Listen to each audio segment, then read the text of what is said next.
আসসালামু আলাইকুম রহমতুল্লাহ। আশা করি আল্লাহর রহমতে সবাই ভালো আছেন। প্রবাসীরা আসলে কতটা কষ্ট করে না সুখ করে তা নিয়ে কিছু আলোচনা করবো, ইনশাল্লাহ সবাই শুনে যাবেন। প্রবাসীরা আসলেই অনেকটাই কষ্ট করে।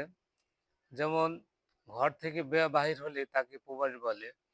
আর যারা আসলে বিদেশে ডাইরেক্ট উড়াল দিয়ে চলে যায় বিমানে, তাদের বিষয়টা আরো একটু ভিন্ন রকম।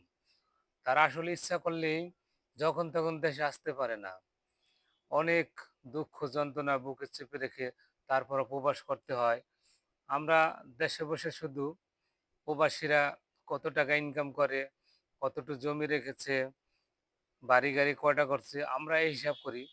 আসলে একজন প্রবাসী যে কতটা কষ্ট সহ্য করে এবং কষ্ট যন্ত্রণা, সেটা আমরা আসলে অনুভব করি না। আমরা শুধু অনুভব করি কত টাকা ইনকাম করে মাসে, এটা নিয়ে সবাই আমরা ভাবি।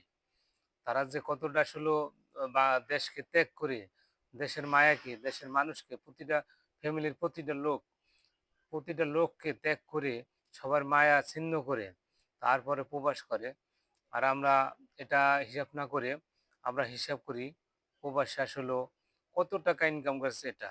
না, যে লোকটি প্রবাসে যায়, প্রবাসী ঠিকই বুঝে অনেক কষ্ট প্রবাস। প্রবাসে যতক্ষণ না যায় ততক্ষণ কেউ বুঝে না আসলে প্রবাস কি জিনিস। যখন একজন নতুন অবস্থায় কেউ প্রবাসে যায়, তখন খুব হাসি মুখে প্রবাসে যায়, ভালো লাগে, বিমানে ওঠে, উড়াল দেওয়া চলে যায়, বিভিন্ন বিষয়ে তার প্রথম অনেক ভালো লাগে। যখন সে প্রবাসে থাকতে থাকতে কিছুদিন পার হয়, তারপরে সে বুঝে আসলেই প্রবাস জিনিস কি। প্রবাসটা আসলে খুব কষ্টের জায়গা। এখানে সব দেশের মায়া, বাড়ির মায়া, ঘরের মায়া, গ্রামের মায়া, বাজারের মায়া, প্রতিটা জায়গার মায়া ভুলে সে তার প্রবাস করতে হয়। যেমন আপনি বাড়ি যখন থাকবেন, তখন কিন্তু আপনার এরকম মায়ার টেনশন হবে না। আপনার ঘরের মায়া, বাড়ির মায়া, এমনকি আপনার বাজারের মায়া।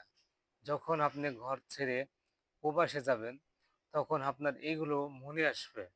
তখন মনে পড়বে যে আমার বাজারটা অনেক ভালো ছিল, আমার ঘরটা। হঠাৎ করে যদি আপনার বাজারটা আপনি যদি একটা ভিডিওতে দেখেন বা আপনার এলাকাটা, তখন কিন্তু সত্যি কথা প্রবাসে বসে আপনার একটা মায়া লাগে যে এটা আমার এলাকা, কত সুন্দর আমার এলাকা, আর আমি কোথায় আছি আজকে। হয়তো আপনি লক্ষ লক্ষ টাকা ইনকাম করতে পারেন, কিন্তু আপনার যে মায়া, তখন একটা মায়া অনুভব করবেন। তখন ওই টাকা মায়াটার বিবরণ লক্ষ লক্ষ কোটি কোটি টাকা দিয়েও ওই মায়াটাকে আপনি ঘাটতি পূরণ করতে পারবেন না। মনে মনে শুধু অনুভব করবেন। তাই ইনশাল্লাহ আজকে আলোচনা এটুকুই করলাম। প্রবাস নিয়ে এভাবে আমি আরো ইনশাল্লাহ অনেক আলোচনা করব। আশা করি আপনারা ইনশাল্লাহ শুনবেন। যারা আমার ইউটিউবে আছেন, ইনশাল্লাহ চ্যানেলটি সাবস্ক্রাইব করবেন। অন্য অন্য পেজে যারা আছেন, ইনশাল্লাহ ফলো করে পাশে থাকবেন। ধন্যবাদ সবাইকে।